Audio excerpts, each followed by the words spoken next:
What's up YouTube, it's Gyarados TCG here and welcome to another deck profile video on my channel. Today we're gonna be looking at Zoroark together with Gyarados. This is the deck that won first place. Philip Schulz, big shout out to you. You're just such an amazing player, getting a rogue deck all the way to the top tables and even winning the entire tournament. Zoroark Gyarados is what this video is all about. So if you want to learn more, be sure to stick around. I'm gonna talk about every single card in the deck list. And if you are interested in hearing how I did at the Harrogate Regionals, be sure to check out my vlog/tournament report, which should be in the description below. The link of that, you can find it there.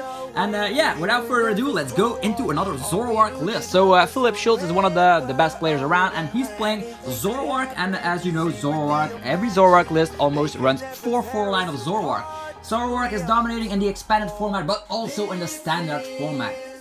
He comes back with the amazing ability trait, which makes it possible to just discard a card from the hand in order to draw 2 cards. And yeah, in combination with a lot of Zoroarks on the bench, you can just have like 6 extra cards every single turn, and that draws your entire deck. You have access to all of your resources, and as you're gonna see in this list runs things like Power Pad to get everything back. So discarding supporters is not even a huge deal in this situation, and this list runs a heavy line of Acerola. The Zoroark also packs quite the punch with Righteous Beating. We know that attack for a single DCE, you can smack 120 damage as a maximum amount. If the bench is full, with a Choice Band 150 on EX and GXs, and of course with Professor Kukui, you hit crazy numbers like 170. But Zoroark is mainly in here just to draw cards, just to have our Gyarados set up, because believe it or not, Philip Schulz decided to run ta-da! This Gyarados with Defending Anger, 50 damage for every Magikarp in the discard pile.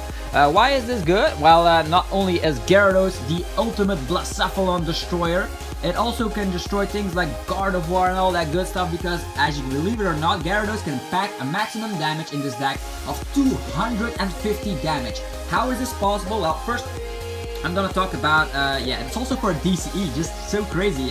This deck revolves around DCE attackers. Now you might think, well, you're gonna have a lot of problems against things like Chuckle and all that good stuff, but that's where Alolan Muk will come into play here, but more on that later. First, we're gonna talk about the Magikarps. We're gonna have 3 Magikarps here with the Submerge ability.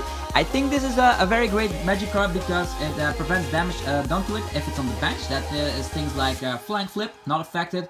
Jet Punch on the bench, not affected, so that is good. And there's also 1 Magikarp in here. I don't know which set this is from, I should check it out, but this is the one with the attack Splashing Dodge. Not that you're gonna use that attack, but this one does not have an ability, and that means if you're facing things off against things like Chimecho, you can just get this in play without, yeah, if they use Chimecho with Bell of Silence, you cannot get a Magikarp in play, so that's why this Magikarp is in here. And not only that, if you're facing something like a Weavile and all that stuff, you just don't want to bench your Magikarp at all, because with Rule of Evil, actually Rule of Evil does not affect it since it has Submerged, but you know the drill here. They with Evil Abnegation, they can smack your Zoroark in the active position, just as a little example. Then why can we dish out so much damage with Gyarados? Because we are going to be running Ditto Prism Star. Ditto Prism Star here is an amazing Pokemon that can evolve into every stage 1, and that is of course Gyarados or Zoroark. That means you can potentially have 4 Magikarp in the discard pile while evolving your Ditto into Gyarados. That way, the Venting Anger attack dishes out 200 damage. With Choice Band, 230. With Professor Kukui, 250. So this Gyarados can one-shot everything in the format, except for a huge Stage 2 Metal Pokemon with the Metal Frying Pan, but who's running that, right? Yeah, Gyarados is such an amazing Pokemon, but we're also running 1 copy of the Muk, because Muk is just there, as mentioned, for the Chuckle and all that stuff that we only have a DCE to attack with, so sometimes you just want to smack down Muk. It also is very great against the Gramble matchup. Gramble, you know Gramble, the one that actually one of my friends took like 7th place with the Gramble list. Very, very great player. San, definitely check out the list on Limitless TCG if it's uploaded already. Hopefully it is. Yeah, we're also going to be running Oranguru with the resource management. We need that, of course, to get our resources back, because we only run 4 DCE. It would be a shame if they Enhanced Hammer all of it away. That's why we're running resource management. With this, you can also get back your Gyarados sometimes, or maybe some other things you want. Maybe you want your Guzma BUS back, but most of the time, this is actually ideal with resource management to reloop your Acerolas. Your Acerola with Power Pad and resource management make sure that if the opponent cannot one-shot a Gyarados, they will never ever do.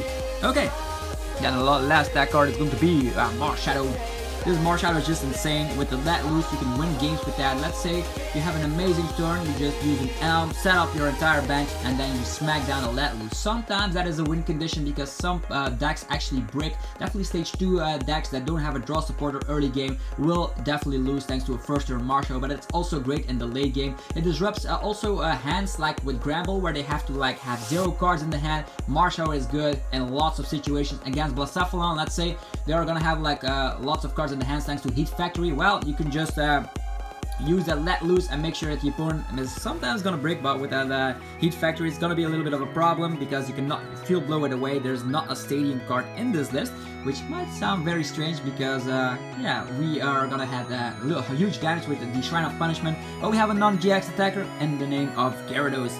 Then to finish the Pokemon line off, we are gonna have 2 Tapu Lele. Tapu Lele, the best way to get your supporters out, and with the help of Tapu Lele, we can grab our first term Elm, we can grab our Cynthia, our Judge, potentially Kukui, Guzma, Acerola, all the good stuff. So that's why there's 2 of them in there.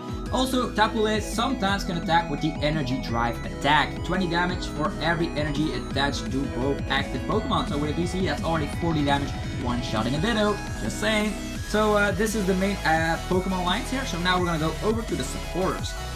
This list, believe it or not, runs 4 Elm, so no Lily Nazball strategy in this list. It's all about Elm. And why is Elm the preferred supporter here, the first turn supporter? Well, you can get your Zorua out, your Ditto and all that good stuff, and your maybe 1 Magikarp. The rest of them you have to discard. The thing you want to do here is with Elm, you can get your stuff out, and then if you get some Zoroarks, you can use Elm again to get some Magikarps with 30 HP and then discard them with trades.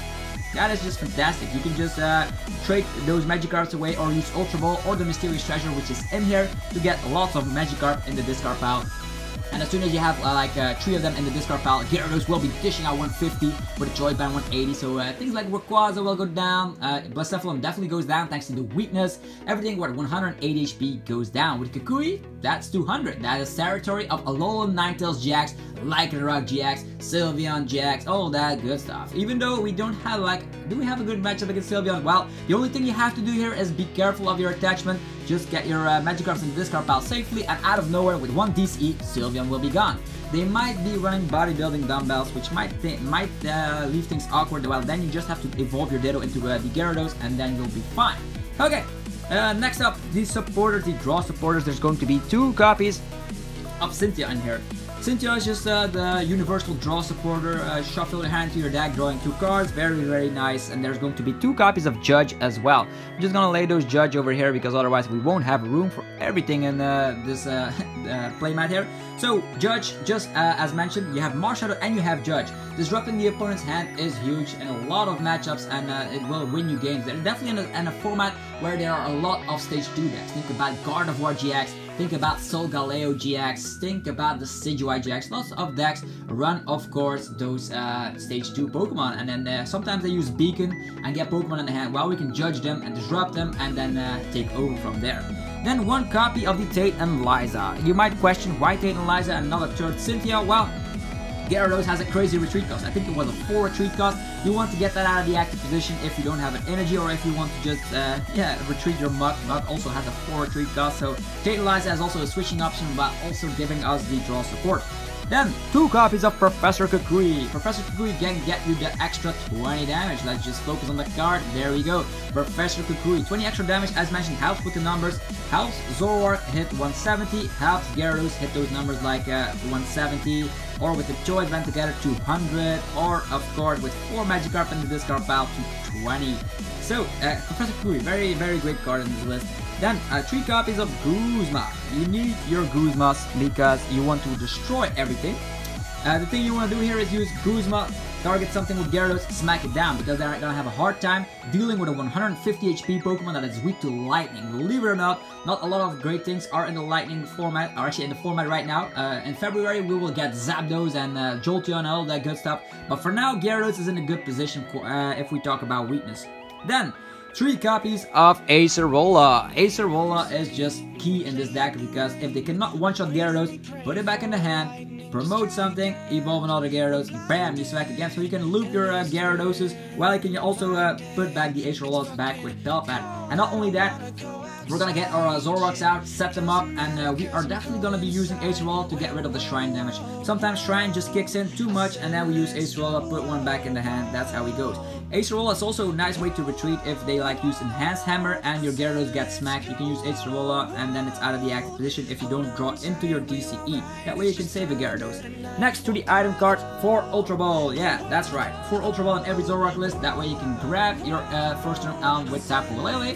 We just use Ultra Ball Tapu Lele out as possible. You can also get your Gyarados out, but more importantly, you can discard these Magikarp, which is going to be key here if your Gyarados wants to be hitting huge numbers of damage. Then, believe it or not, if you like coin flips or not, if you don't like coin flips, you're not gonna like this. There's going to be 4 copies of Timer Ball in here. That's right, Timer Ball is in the winning list of Harrogate. And why is that? This Timer Ball can get your Zoroarks early game. So the first turn you just use Elm, get your stuff out, your Zoroarks. Then next turn you use Timer Ball. One of them, if you play like 2, maybe you're gonna have 2 heads. Who knows? I don't have a lot of good luck with coin flips, but that's just me. So Timer Ball gets your Zoroark-GX out, and then you can trade, and the deck rolls by itself. That's how it goes. So let's just let the lighting back in, and then this list runs 3 Enhanced Hammer. I don't even know why they run 3 Enhanced Hammer, because there's lots of decks that do not run special energies. But this list runs 3 Enhanced Hammers. If you're facing a Zoroark list, you're gonna enjoy yourself so much with Enhanced Hammer. Getting rid of special energies, that could be, tada, a DCE. Against Blacephalon, you have the Beast Energy. Against, let's see, Unit Energies are also a thing, Rainbow Energies are a thing, so you can get rid of all those energies with the disruptive method of Enhanced Hammer while you smack with Gyarados. I do love Enhanced Hammer, but I wonder if in his matches, some of those Enhanced Hammers were a bit useless. In certain matchups, he has decks that do not run on special energy, so I wonder here, but it got him first place, so I'm not gonna question it at all. 3 Enhanced Hammers is the trick here. Okay, then 3 copies of the Choice Band. Choice Band is necessary for hitting numbers with Gyarados, that's just that. So 3 copies of that. We're gonna be running 2 copies of the Palpad. Palpad is in here to recycle your supporters. You don't want Elm back, you want your Acerolas back, Kukui or Guzma. Those is going to be the most relevant things to get back with Palpad. Let's say you run through all of your Acerolas already. Well, just use Palpad. I think the most significant way of using Palpad is just to reloop your Acerolas. 3 Acerolas with 2 Palpad will make sure that if the opponent cannot one-shot, they're gonna have a very, very hard time. Next up, we're gonna be running the 1-offs. So there's going to be 3 1-offs. There's going to be Rescue Stretcher, Max Potion, and Mysterious Treasure. These are very great cards. Not only is Mysterious Treasure great to search yourself a Tapu Lele first turn, or a Marshadow, or a Muk, that is great. You can also get a Magikarp and a discard pile, so that's why I love Mysterious Treasure in here. Max Potion, another way of healing. So let's say you want to use a supporter like Guzma while you use Max Potion, or so you can heal while targeting something of the opponent's bench. It's possible with Max Potion. Otherwise, if you use a supporter like Acerola, and yeah, you cannot use Max. You can use Max Potion at the same time. Let's say there's lots of damage on your field. You can use like Acerola, get your Zoroark back in the hand, Max Potion on Gyarados, attach to the turn DCE, and that's that. And talking about DCEs, there's going to be 4 of them in here, so 4 DCEs in total. So that's not a lot of energies. You might wonder why, oh, that is very, very rough. Let's say lots of them are priced. Well, you scoop, you go to another game. It's the best of 3 and a big tournament like the Harrogate Regionals. So 4 energies is plenty if you can just trade into them. Let's say you can get 3 Zoroarks out, you're going to be running through your deck entirely. And if they don't run Enhanced Hammer against you, you're going to have an awesome time to just reuse those DCEs thanks to Acerola, and then you can loot. So this is the list that Schulz used to get first place at the Harrogate Regionals. Be sure to let me know if you enjoy videos like this, where you can see crazy good deck lists like this in the deck profile video. If you did like the video, be sure to demolish the like button as always, and subscribe to the channel because I make content on the PCG almost every day. And I'll be seeing you guys in the next video. Thanks again for watching and have a fresh day. Peace out.